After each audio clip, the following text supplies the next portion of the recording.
नमस्कार दोस्तों, मैं हूं अमित और आज की इस वीडियो में हम सीखने वाले हैं एजाक्स का चैप्टर नंबर 4 एजाक्स विद jQuery को। सो चलिए इस वीडियो को स्टार्ट करते हैं।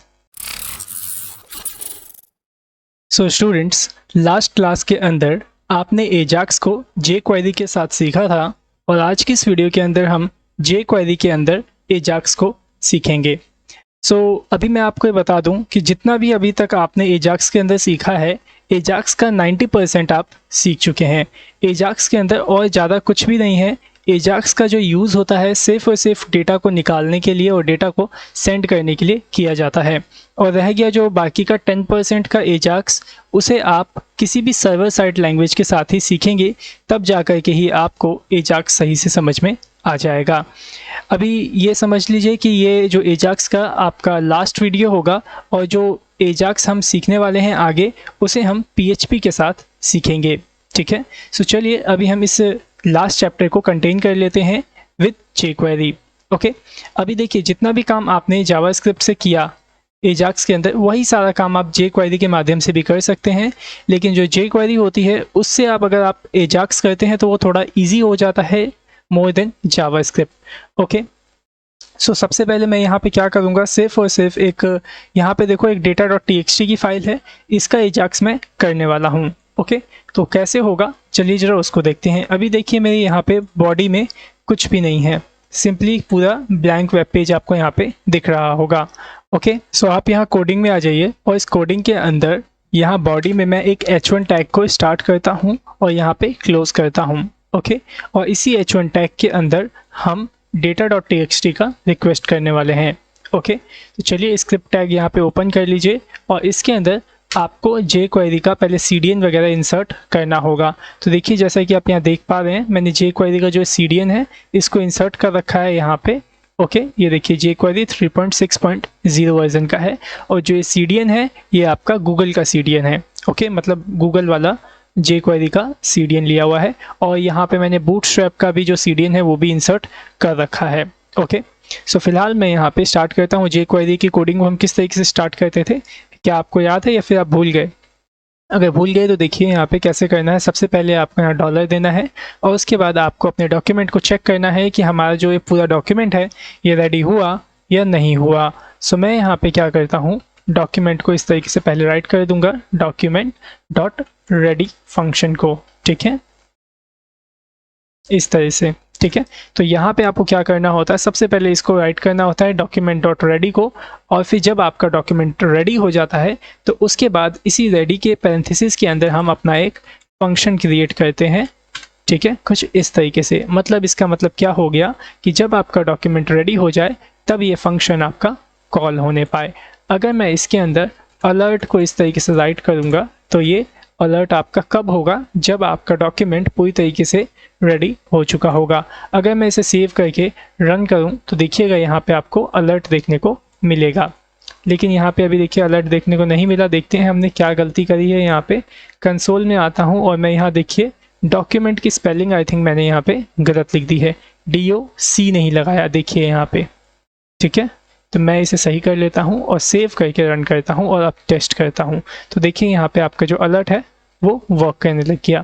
तो एक बार ना आप जब भी jQuery का कोड स्टार्ट करें तो इस तरीके से टेस्टिंग जरूर कर लें, ताकि आपको पता चल जाए कि जो आपने यहाँ पर लिखा है ये सही तरीके से लिखा है। ओके, सो उम्मीद करता हूँ ये बात आपको समझ में आ गई होगी। तो चलिए अब स्टार्ट करते हैं एजाक्स का कोड करना। ठीक है, तो मैं यहाँ पे बॉडी में एक बटन भी बना लूँगा ताकि मैं ये डिफ़ाइन कर सकूँ कि जब इस बटन पे क्लिक हो तभी हमारा एजाक्स होना चाहिए। तो मैं यहाँ पे एक बटन बना लेता हूँ क्लिक का, कुछ इस तरीके से। ठीक है, अब इस बटन को हम यहाँ पे सेलेक्ट करेंगे। तो jQuery के माध्यम से मैं इसी बटन को सेलेक्ट कर लेता हूँ और ये टैग है, इस वजह से यहाँ पे मैं डुअल कोट्स के अंदर सिर्फ बटन को इसी तरीके से राइट कर लेता हूँ सिंपली। यहाँ पे अगर इसके अंदर आपने कोई क्लास लगाई होती तो आप यहाँ पे क्लास का जो सिंबल होता है आइडेंटिटी वो उसे पास करते, और अगर आपने ID लगाई होती तो आप यहाँ पे शार्प का सिंबल इस तरीके से पास आउट करते। लेकिन हम अभी यहाँ पे सिंपली अपने टैग को सेलेक्ट कर रहे हैं तो इस वजह से हमने यहाँ पे सिंपली बटन टैग को ऐसे ही राइट कर दिया है। ठीक है, अब आप इसमें लगाइए क्लिक इवेंट को। ठीक है, इस तरीके से। तो मैंने यहाँ पे पास कर दिया, जब बटन पे क्लिक होगा तब हमारा इस क्लिक के अंदर का जो फंक्शन है ये कॉल होना चाहिए। कॉल बैक फंक्शन याद होगा आपको, अगर नहीं याद है तो आप सबसे पहले jQuery की जा कर के पहले वीडियोस देख लीजिए, फिर इसको देखिएगा, ठीक है। सो यहाँ पे मैंने क्या डिफ़ाइन कर दिया, मैंने डिफ़ाइन कर दिया कि जब आपका डॉक्यूमेंट रेडी हो जाए तो उसके बाद क्या होना चाहिए कि जब बटन पे क्लिक हो तब आपका ये फंक्शन वर्क करना चाहिए, ठीक है।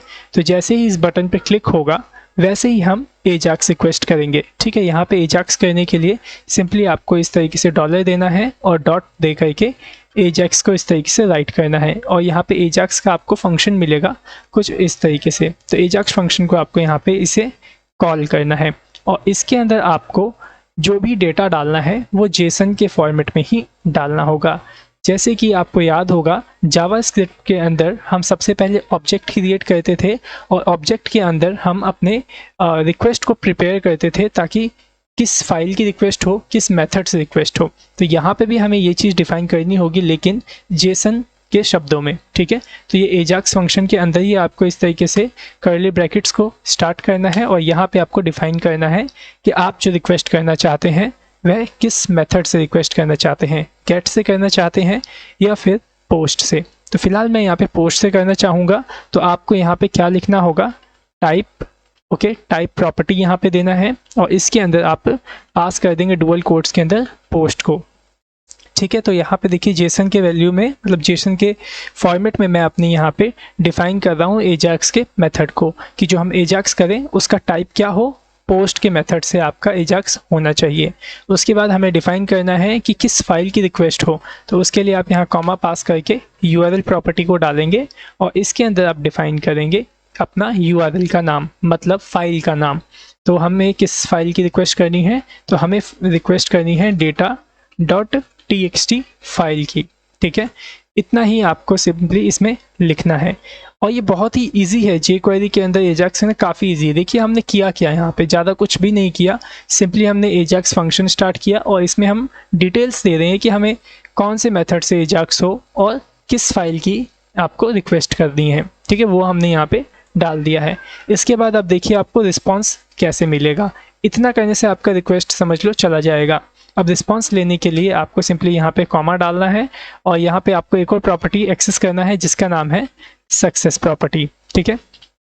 इसके अंदर आपको एक फंक्शन मिलेगा, आपको ऐसे फंक्शन को यहाँ पे कॉल करना होगा, बनाना होगा इस तरह से, और जो फंक्शन का पैरेंथेसिस देख रहे हो इसी के अंदर आपको रिस्पॉन्स मिलेगा। तो आप यहीं पे रिस्पॉन्स को इस तरीके से राइट करिए। आप यहाँ पे रिस्पॉन्स की जगह कोई सा भी वर्ड यूज़ कर सकते हैं, उसी वर्ड में ही आपका रिस्पॉन्स रिसीव होगा, और इसी रिस्पॉन्स को आप यहाँ पे इसके अंदर यहाँ पे टाइप कर सकते हैं, रिस्पॉन्स, ठीक है। देख पा रहे हैं, अगर मैं इसे अलर्ट करूं तो देखिएगा आपको रिस्पॉन्स में क्या मिलेगा, ठीक है। तो मैं इसे सेव कर लेता हूं और इसे रन करता हूं, ठीक है। सो आ जाइए यहाँ पे ब्राउज़र के अंदर, मैं रिलोड कर लेता हूं इसको। देखिए क्लिक वाला बटन मेरे को मिला, क्लिक करता हूं मैं इसके ऊपर, तो यहाँ पे देखिए आपको रिस्पॉन्स में क्या मिल गया, उस फाइल में जो भी था वो आपको मिल गया, वी आर लर्निंग एजाक्स, देखिए आ गया यहाँ पे। देखिए data.txt के अंदर भी यही लिखा हुआ है। ओके, सो उम्मीद करता हूँ समझ में आया होगा कितना इजी है jQuery के माध्यम से एजाक्स करना, ठीक है। सो अभी मैं यहाँ पे क्या करता हूँ, जो ये रिस्पॉन्स है इसको इस H1 में हमें प्रिंट करना है। तो कैसे करेंगे, सिंपली मैं यहाँ पे राइट कर देता हूँ H1 को, मतलब सेलेक्ट कर लूँगा। तो ये देखिए इस तरीके से सेलेक्ट कर लीजिए H1 को डायरेक्ट, और इसके अंदर HTML को पास कर दीजिए और यहाँ पे रिस्पॉन्स डाल दीजिए, ठीक है। ये HTML jQuery का ही मेथड है, इनर HTML के जैसा ही सेम टू सेम काम करता है। सेव कर लीजिए इसको और रन करके टेस्ट करिए, देखिए आ गया यहाँ पे वी आर लर्निंग एजाक्स। सो उम्मीद करता हूँ कि आपको ये बातें समझ में आ गई होंगी कि किस तरीके से आपको jQuery के माध्यम से एजाक्स करना है। तो आप ही देख लीजिए कितना इजी है यहाँ पे एजाक्स करना। सिंपली एजाक्स फंक्शन ओपन करना है, आपका मेथड डिफाइन करना है, फाइल का नाम डिफाइन करना है और रिस्पॉन्स को रिसीव कर लेना है, ठीक है। काफ़ी इजी है jQuery के अंदर। वैसे आप इसको यूज़ कर सकते हैं और जावास्क्रिप्ट वाला जो एजाक्स रिक्वेस्ट है आप उसको भी यूज़ कर सकते हैं। मैं आपको यही रिकमेंड करूँगा कि जो आपको इजी लगे आप वो यूज़ कर लीजिएगा, ठीक है। सो उम्मीद करता हूँ ये सारी बातें आपको सही से समझ में आ गई होंगी, और ये भी है कि जो ये आपका वीडियो है ये एजाक्स का लास्ट वीडियो है। इसके बाद से हम आपका डेटाबेस का जो चैप्टर है आगे उसको स्टार्ट करेंगे, देन उसके बाद आपका PHP स्टार्ट होगा। क्योंकि PHP अगर आपको सीखना है तो उससे पहले आपको डेटाबेस सीखना होगा, क्योंकि डेटाबेस से रिलेटेड आप तभी काम कर पाएंगे PHP के अंदर। ओके, सो मिलते हैं नेक्स्ट वीडियो में। So thanks for watching our video, have a nice day.